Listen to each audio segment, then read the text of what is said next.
आश्रम के कबाब कॉर्नर के बाहर। फिर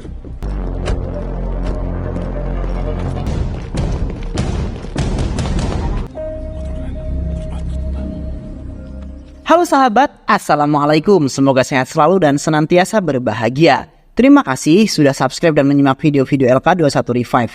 Semoga Tuhan Yang Maha Esa selalu memberikan rezeki yang berkah dan berlimpah ruah untuk sahabat semua. Oke, kali ini LK21 Revive akan membawakan sebuah alur cerita film yang berjudul The Buckingham Murder 2024. Bagaimana keseruan filmnya? Nggak perlu banyak basa-basi lagi, ini dia alur ceritanya.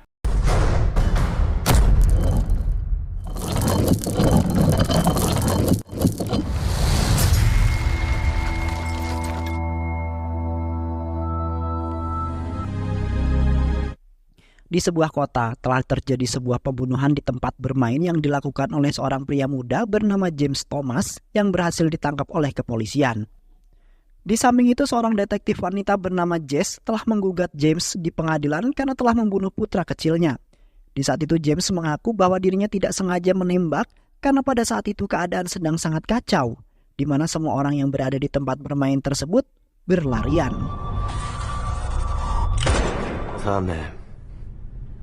Yang kemudian membuat James semakin panik dan pada saat itu juga tidak berhasil merampas satupun barang berharga. Sementara sang hakim tidak menerima pembelaan James yang mengakui bahwa dirinya tidak bersalah.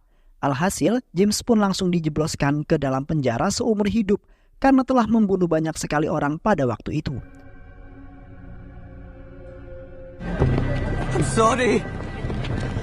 Di samping itu, Jess nampak sedih setelah kehilangan putra tercintanya yang menjadi satu-satunya orang yang berharga dalam keluarganya. Jess saat ini merasa kebingungan dan tidak memiliki tujuan hidup sebab tidak ada yang dapat membuatnya bahagia. Dan kini, Jess berencana ingin pulang ke kampung halamannya karena menganggap kota adalah tempat tidak aman. Sementara ayahnya Jess berupaya mencegah Jess agar tidak pergi karena ayahnya akan merasa kesepian. Namun Jess telah menghiraukan larangan ayahnya karena dirinya sudah mulai frustasi untuk hidup di kota. Dan setelah itu Jess bergegas pergi dari kota itu dan pindah ke kampung halamannya. कई लोग बुरी तरह घायल भी हुए हैं. Sesampainya Jess di kediaman lamanya, Jess pergi ke kantor polisi atas perintah kepala detektif untuk menjalani pekerjaan yang ada di sana. Di saat itu Jess bertemu dengan seorang polisi wanita bernama Sharon yang membimbing Jess dalam menjalani tugas. क्या हुआ? Kemudian Jess pergi ke ruangan Inspektur Miller yang seketika menyambut Jess dengan sangat hangat dan bahagia. Inspektur Miller kemudian mengucapkan selamat kepada Jess yang sudah bergabung dengannya untuk menyelamatkan kota dari kejahatan. Inspektur Miller kemudian memberikan tugas pertamanya yang akan dibantu oleh beberapa detektif dan petugas kepolisian, di mana terdapat kasus hilangnya seorang anak laki-laki yang dikabarkan telah diculik dan sampai saat ini belum ditemukan. के बाद कई जगहों पर तनाव का माहौल बन गया. देखो, हम पब्लिक सर्वेंट हैं. Dan setelah itu Jess bergegas pergi dari ruangan Inspektur Miller tanpa mengatakan sepatah kata pun. Di saat itu Jess beserta timnya langsung meluncurkan misinya untuk menemukan anak yang hilang, yaitu Ispreet Cohley, di mana Cohley telah hilang setelah pulang sekolah dan tidak ada yang mengetahuinya. Setelah itu Jess dan pemimpin tim yaitu Aidy Herdy langsung mendatangi kediaman Cohley untuk menemukan beberapa informasi. Di sana Jess telah menginterogasi ayahnya Cohley yaitu Daljit dan juga istrinya Pretty.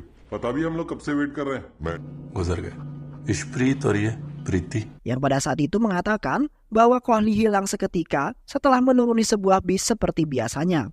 Sementara Pretty yang mengungkapkan bahwa Cohley mempunyai masalah yang membuatnya sangat kesal, di mana Cohley sempat memiliki konflik terhadap teman Daljit yaitu Tanjinder yang merupakan saudaranya Pretty, di mana Tanjinder telah mempergoki Cohley yang merokok secara diam-diam.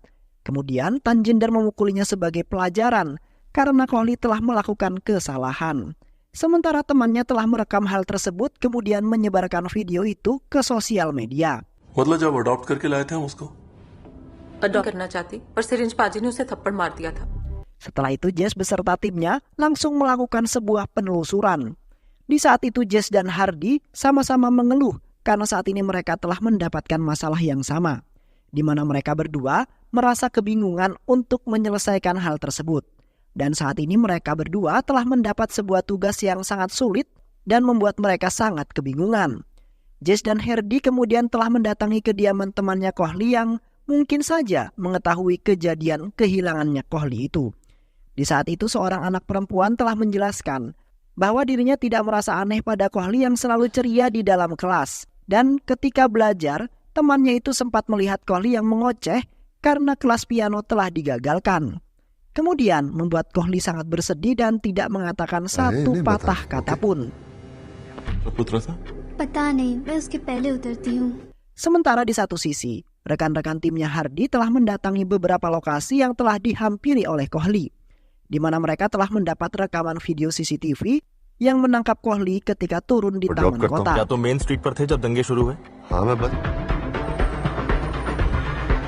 Setelah itu Jess beserta Hardy dan rekan-rekannya dan kemudian langsung melakukan sebuah pencarian di taman tersebut untuk menemukan Kohli, di mana Hardy yakin bahwa pada malam itu ia akan menemukan Kohli dengan menggunakan instingnya.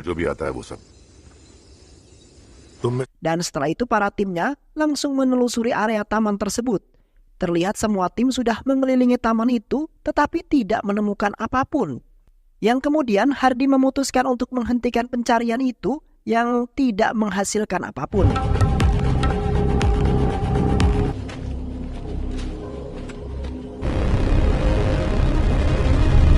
Hardy kemudian menghampiri Jess lalu meminta maaf karena di hari pertama Jess bekerja harus mengeluarkan tenaga yang sangat ekstra.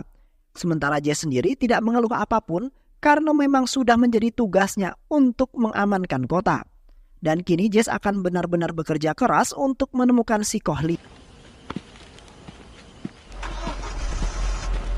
Di samping itu, Jess kembali ke rumahnya untuk merapikan rumahnya yang sudah lama ia tinggal. Pada saat itu Jess nampak bersedih setelah mengingat kenang-kenangan bersama putranya yang kini sudah tidak bersamanya lagi.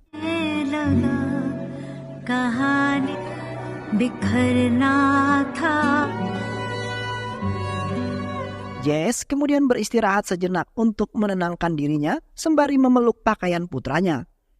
Namun tak lama kemudian, Jess mendapat sebuah panggilan dari Hardy yang kemudian mengatakan bahwa dirinya telah menemukan Kohli, di mana Kohli ditemukan dalam keadaan tewas dan tepat diletakkan di dalam sebuah mobil yang terparkir di taman yang mereka datangi itu. Sesampainya Jess di rumah sakit, terlihat kedua orang tua Kohli nampak menangis dengan sangat terseduh-seduh karena putra mereka telah tewas dengan sangat mengenaskan.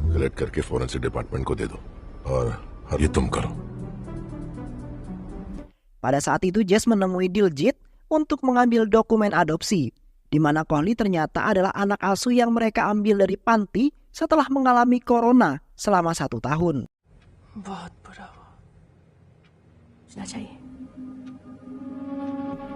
Di saat itu Prit meminta kepada Jess untuk segera mungkin untuk menguburkan putranya, karena Prit ingin arwahnya segera tenang karena Kohli tewas dengan sangat tragis. Prit tidak ingin orang lain mengetahui dan kini Prit beserta Diljit berbohong bahwa Kohli meninggal diakibatkan sebuah penyakit corona. Namun Jess tidak mengizinkannya, di mana ia akan mencari sang pelaku yang telah melakukan semuanya ini. Can I have your office address? फिर जैसे-जैसे प्यार मिला तो फिर रमसा गया.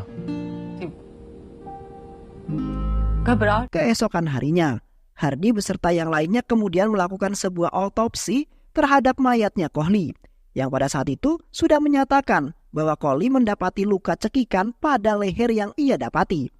Bahkan di dalam paru-parunya terdapat banyak sekali air yang masuk, yang kemudian sang dokter mengatakan bahwa kemungkinan besar Kohli itu terjebur ke dalam danau dan tewas di tempat. Sementara di satu sisi, timnya Hardy dan yang lainnya telah mendapat rekaman CCTV sebuah mobil yang menjadi tempat penemuannya Kohli, yang mana mobil tersebut milik seseorang remaja laki-laki yang bernama Saqib. Dan setelah itu Hardy langsung mengerahkan semua pasukannya untuk segera menangkap si Saqib. Sesampainya Hardy beserta timnya, mereka langsung mengejar Saqib yang berusaha untuk kabur dari kediamannya.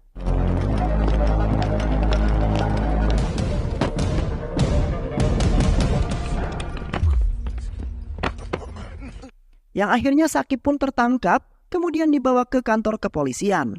Dan pada saat itu juga Sakib telah diinterogasi mengenai kejadian kematiannya Kohli, di mana bukti sudah membuktikan bahwa Sakiblah pelaku utama dan kini tim lainnya sedang mencari pelaku yang kedua. Namun pada saat itu Sakib tidak mengatakan apapun, melainkan malah mengatakan Hardi yang tidak-tidak. तुम ऐसे बात नहीं कर सकते। इससे कहो तमीज से बात। इसके अम्मी के साथ। तुम ऑफिसर से ऐसे बात। वो फ्री का ग्राउंड है, मेरा जहां मन करे। Sementara Hardi sendiri sudah memaklumi karena Sakib hanyalah seorang remaja yang tidak memiliki tata krama.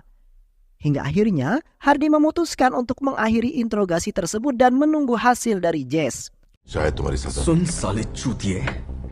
Di satu sisi Jess telah menangkap temannya Sakib yaitu Navid yang menjadi tersangka kedua. Di sana Jess meminta kepada Navid untuk menjelaskan semuanya. Hingga akhirnya Navid pun mengungkapkan juga di mana pada waktu itu ia dengan Sakib sedang duduk bersantai di pinggir danau. Namun tak lama kemudian Kohli datang dengan membawa pesanannya yaitu narkoba yang akan ia gunakan. Namun pada saat itu uang Navid tidak cukup untuk membayar pesanan tersebut.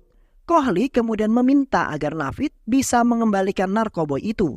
Namun Kohli juga mengancam bahwa ia akan memberitahu kedua orang tua mereka. Sontak Sakib pun langsung terbakar emosi kemudian menjeburkan kepalanya Kohli ke dalam danau. Hingga akhirnya Kohli pun tewas pada saat itu juga. Dan setelah itu mereka berdua membawa mayat Kohli ke dalam mobil. Kemudian meninggalkannya karena kunci mobilnya sudahlah hilang. तू यहाँ क्या कर रहा है? मैंने कुछ नहीं किया, प्लीज मेरे अब्बू को। Setelah itu Jess melaporkan hasil laporannya kepada Inspektur Miller dan juga Hardi, di mana ia juga mendapat banyak bukti. Dan kini Jess masih merasa bahwa kasus tersebut belum terselesaikan karena tas milik Kohli yang berisikan narkoba belum juga ditemukan. Sementara di satu sisi, Jess belum terlalu yakin dengan ungkapan yang ditunjukkan oleh Navid. Namun Hardi menyangkal pertanyaan tersebut, kemudian mengatakan bahwa kasus itu sudah terselesaikan. Sontak Jess pun merasa tidak terima karena tugasnya untuk memecahkan kasus itu belum terselesaikan dan kini Hardi malah meremehkan Jess. Jess kemudian memukul Hardi dengan sekuat mungkin karena merasa sangat kesal. दिमाग खराब हो गया है क्या? Alhasil Jess pun diskors oleh Inspektur Miller agar berada di kantor dan tidak melakukan penyelidikan. Office में मुझसे कहा था कि तुम्हें ये केस नहीं लेना है और हमें सब कुछ भुलाकर ड्यूटी करनी पड़ती. Di malam harinya, terjadilah sebuah insiden yang membakar pagar rumah orang-orang yang ada di sana, yang kemudian membuat semua orang menjadi sangat kesal dan terus-terusan meminta kepada kepolisian agar segera menangkap para pelakunya.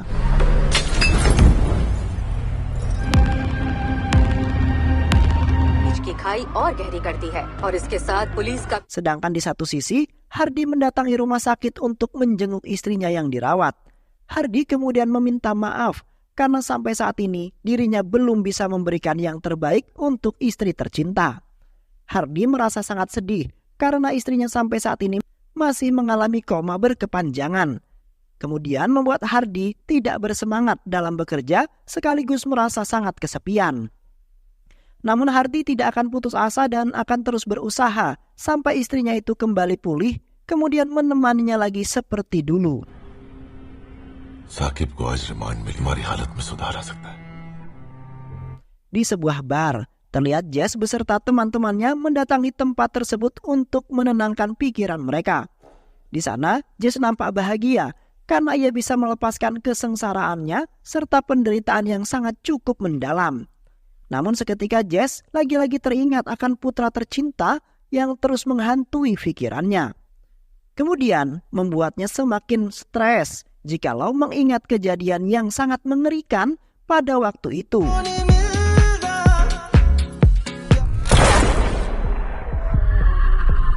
Dan di pagi harinya, Jess telah dikejutkan oleh kedatangan ayahnya yang seketika datang untuk meminta maaf. Di saat itu, ayahnya benar-benar kesepian setelah kepergian Jess yang kembali ke kampung halaman.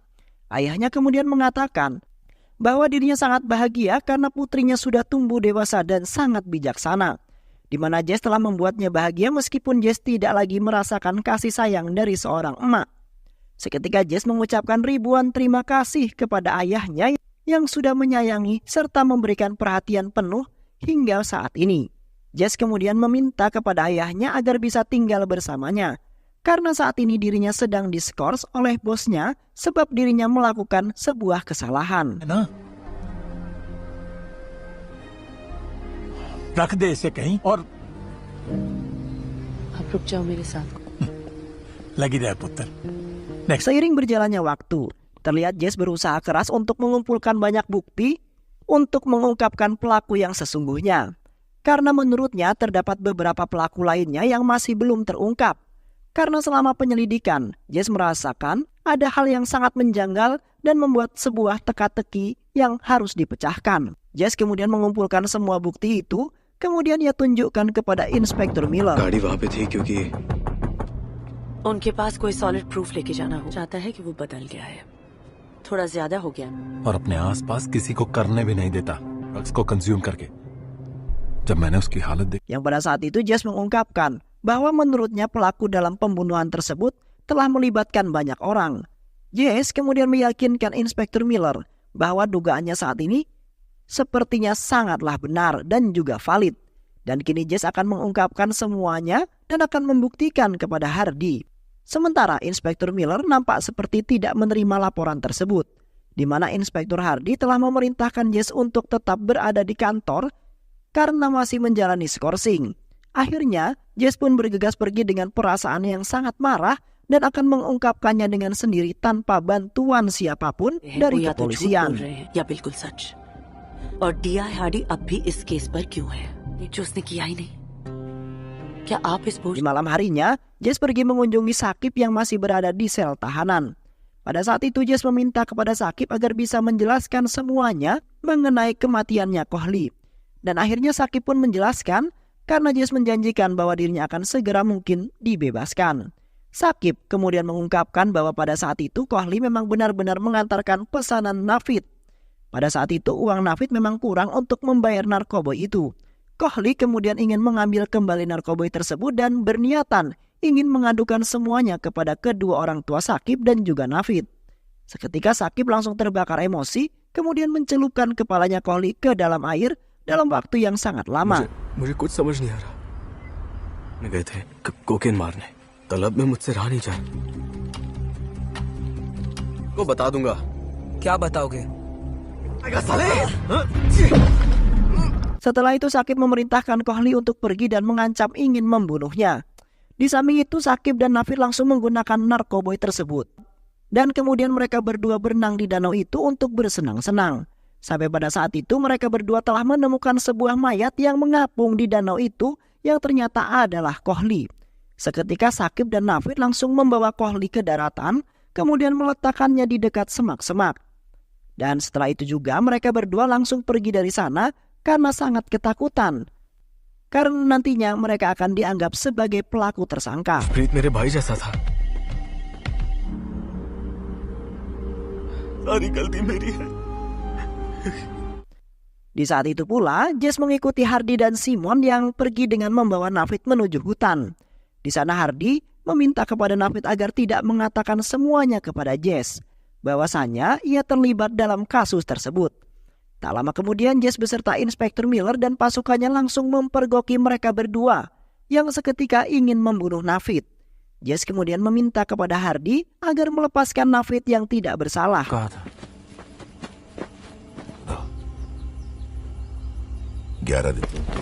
Oh fuck. Namun Hardy tidak mendengarkannya juga karena ia tidak ingin rahasia yang ia sembunyikan akan terungkap. Akhirnya pasukan Jess langsung mengamankan Hardy, kemudian membawanya ke kantor kepolisian. Namun pada saat itu Hardy telah merebut sebuah pistol, kemudian meminta kepada Jess agar bisa menyampaikan maafnya kepada istrinya Lini. Dan setelah itu Hardy pun langsung membunuh dirinya di hadapan semua orang karena tidak ingin bersalah. Sesampainya Jess dan yang lainnya di kantor polisi, Jess langsung menginterogasi Simon yang mengetahui semua kelakuan Hardy pada saat itu. Simon kemudian mengungkapkan bahwa dirinya hanya mengikuti perintah yang diberikan oleh Hardy, di mana pada saat itu Hardy sebenarnya telah mengetahui jasadnya Kohli yang berada di sisi taman. Dan pada saat penyelidikan, Hardy dan Simon meletakkan mayat Kohli ke dalam mobilnya Sakib. yang kebetulan berada di sana, di mana Hardy ingin membuktikan kepada inspektur bahwasanya ia bisa memecahkan kasus tersebut. Kemudian mendapat pangkat yang sangat tinggi dari atasannya setelah menyelesaikan misi yang मैंने sangat उसे sulit बता दिया untuk कि क्या बोलना dipecahkan. है और एक और प्रॉब्लम है. Di sisi lain, Daljit baru saja sampai di rumah setelah pergi berkencan bersama selingkuhannya, yaitu Indarani. Pada saat itu Daljit telah mendengar suara gaduh yang berada di dalam kamarnya.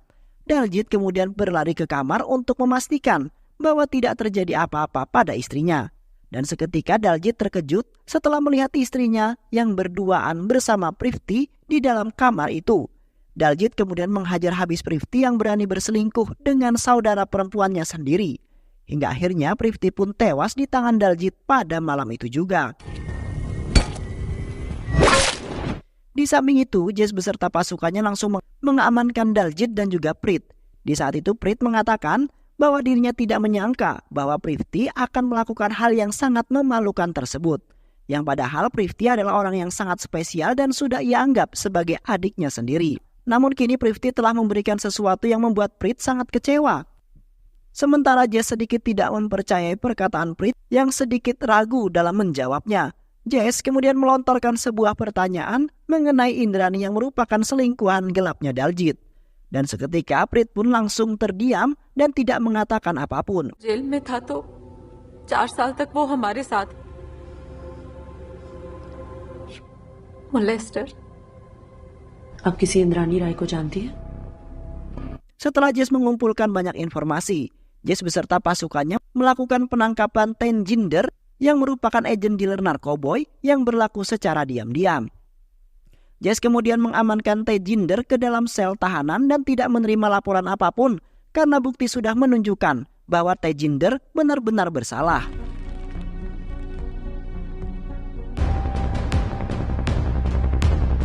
Dan setelah itu Jess menginterogasi Indrani yang merupakan selingkuhannya Daljit.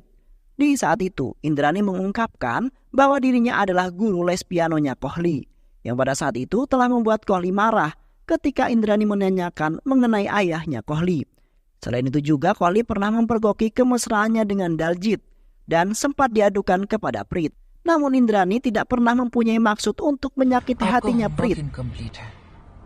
ये ग्रुप उन लोगों के लिए बनाया गया है जो Covid. Keesokan harinya Prit dengan keadaan marah kemudian langsung mendatangi kantor polisi untuk melihat wajahnya Daljit yang sudah mengkhianatinya. Yang kini Daljit telah masuk ke dalam sel tahanan karena terlibat dalam kasus penjualan narkoboy secara sembunyi-sembunyi. Seketika Prit mengungkapkan bahwa dirinya sebenarnya telah melakukan hubungan terlarang dengan Prifty. Prit juga mengatakan bahwa Prifty adalah saudaranya Tanjinder yang sudah ia asuh sejak kecil setelah Tanjinder dipenjara selama 4 tahun. Dan kini Prit serasa mempunyai perasaan terhadap Prifty yang selalu berada di sampingnya di saat suka dan juga duka. Sampai-sampai Prit tidak ingin kehilangan Prifty untuk selamanya. Di samping itu, Prit juga mengungkapkan bahwa dirinya dulu telah membunuh ibunya Daljit. Karena setelah menikah dengan Daljit, Prit telah dijadikan sebuah pelayan yang selalu melayani ibunya dan juga Kohli yang merupakan anak adopsinya. Hingga suatu ketika, Prit memerintahkan Prifty untuk membunuh Kohli yang merupakan putra kesayangannya Daljit. Karena pada saat itu, Prit benar-benar tidak memiliki jalan keluar untuk membalaskan dendamnya terhadap Daljit. मुझे भी अच्छा लगने लगा. Akhirnya, Jess pun berhasil mengungkapkan kasus tersebut yang ternyata Prit lah yang menjadi dalang dalam kasus itu. Beberapa minggu kemudian, terlihat Jess menjalani kehidupan barunya sendirian, di mana dirinya hanya selalu memikirkan putranya yang sudah tidak ada lagi bersama dirinya. Jess selalu saja berkeinginan bisa bersama putranya kembali jikalau waktu yang sudah berlalu bisa diputar kembali. Dan akhirnya Jess hanya bisa menerima nasibnya dan menjalani kehidupannya dengan bahagia. Dan film pun selesai. Baik sahabat, itulah alur cerita film kali ini. Mudah-mudahan sahabat semua terhibur dengan alur cerita film ini. Sehat selalu. Wassalamualaikum warahmatullahi wabarakatuh.